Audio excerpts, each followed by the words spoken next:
Women's hairstyles of the early and mid 20th century are cut a little shorter than we're used to today. So if you want to mimic that look, but you don't want to commit to a haircut, no problem. Just fake it with a hair tool that's been around for ages. What is this magic little helper? Hairnets. I've been using hairnets for years. They are an indispensable hair tool. I have gotten some occasional weird looks from clients who don't know the joys of the hairnet because the hairnet makes them think of the lunch lady at their elementary school. God, you say like it's a bad thing. So I am talking about invisible hairnets. If you can see it when you're wearing it, like snoods and such, that's not what I'm talking about. I found mentions of invisible hairnets in the very early 1900s. Queen Alexandra supposedly wore them to keep her pretty poodle hairstyle looking nice. Invisible hairnets exploded in popularity in the 1920s. Sellers and manufacturers were taking out full-page ads in newspapers. I use the term manufacturer lightly. In the 1920s, most of these invisible hairnets were being made by women in China out of their own hair. They mostly disappeared from pop culture media in the late 1920s until the late 1930s. They made a comeback as a fashion accessory during World War II, which is evident with all of the 1940s hairnet packaging you can find online. I really like it that a newspaper article from 1939 is calling hairnets old-fashioned. Hello? Hairnets? It's 1939. You're old-fashioned.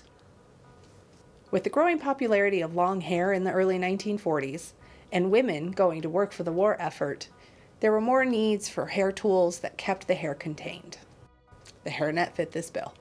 Today my tutorial will cover the tools that I am using, my prep and curling technique, styling out section 1, the back, and then styling out section 2, the front.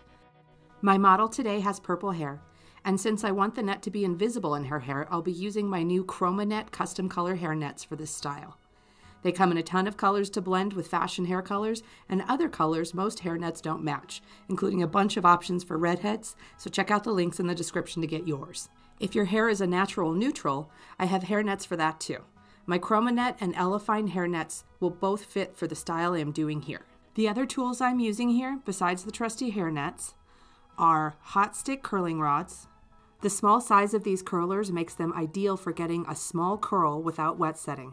I am using 2 sets of rollers because I am definitely a go big or go home kind of gal, but you could get by with just 1 set for this look. A rat tail comb, end wraps, a soft bristle hairbrush, a couple duckbill clips, and a few bobby pins. And the product I'm using includes thermal protection and setting spray, anti-frizz serum, and hairspray. The model's hair length is down to her shoulder blades. I have the habit of always starting to set curls from the bottom. There's no rule here. You can start at the bottom or at the top. With the first curl, I spray the hair section with thermal setting spray, comb the section out straight, and grab an end wrap. End wraps are particularly helpful when you are working with small rollers like this. They make it easier to wrap the ends of the hair section clean and flat around. Fold the wrap in half like a book. This is called the bookend wrap, and close the paper over the hair section. Pull the paper down until the ends of the hair are covered. Then roll the hair, beginning at the ends, all the way up to the scalp. Let's get a better look at that end wrap action since my hands were in the way. I'm using the larger curlers for the back and saving the smaller rollers for the top and the front.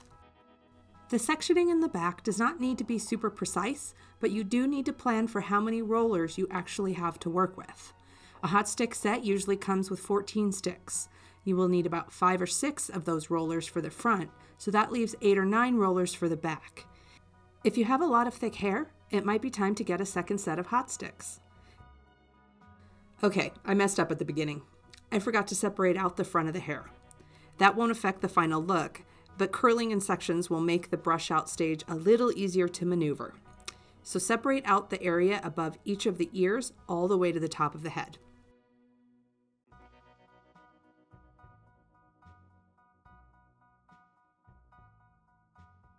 Continue setting the back section until everything is in a roller. Moving on to the front. Use the smaller rollers with the same curling technique. spraying each section with thermal spray and using a bookend wrap on the ends to avoid fish hook ends.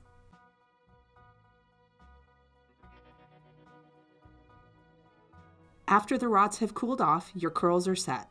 You can start taking out all of the rollers at the back of the head. And remove the first rods that each sit right above each of the ears. Distribute a small amount of anti-frizz serum evenly on your hands. This will help control flyaways and add shine to the hair. There are different ways to treat curls after they are set. Because I want to maintain the texture and individuality of these curls, I am working through them a little at a time, gently breaking them apart and massing them into a nice even bell shape at the bottom. I only use the brush to smooth the back of the crown. Avoid brushing into the lower curls. Smooth out the side hair sections above the ear, trying to avoid brushing all the way through the curl. Keep in mind that the hairnet you are using is invisible while you are doing your finishing touches on the back. I'm trying to make sure that the pretty curls will be in a position where they are visible. And now what you've all been waiting for, the hairnet. I like using the ones with an elastic edge. They hold their shape better and you use fewer bobby pins. Stretch the hairnet out to scoop the hair in. Be sure to get the edges all the way around the mass and then pull the edge up to the apex of the head. Keep in mind that hairnet size directly affects the final size of the hairdo. Too small and you lose volume. Too big and you have to futz with hiding all the excess net. Okay, I messed up earlier and you'll see how I'm going to pay for it in a minute. See this little knot where the net is gathered? I just positioned the net so it is centered at the top and bottom. I should have centered each of the knots behind the ears. Back to the video. Look how lovely that looks. The curls are defined and easy to see, and I had to do so little. At this point, you do want to secure the top of the net with a couple bobby pins. If you are using an elastic edge net, the bottom at the nape of the neck should hold fine without bobby pins. Now working on the right side, remove the curlers, grab all of the hair together and comb the base of the curls together in one piece. But don't brush all the way through the ends of the curls. Let me tell you why.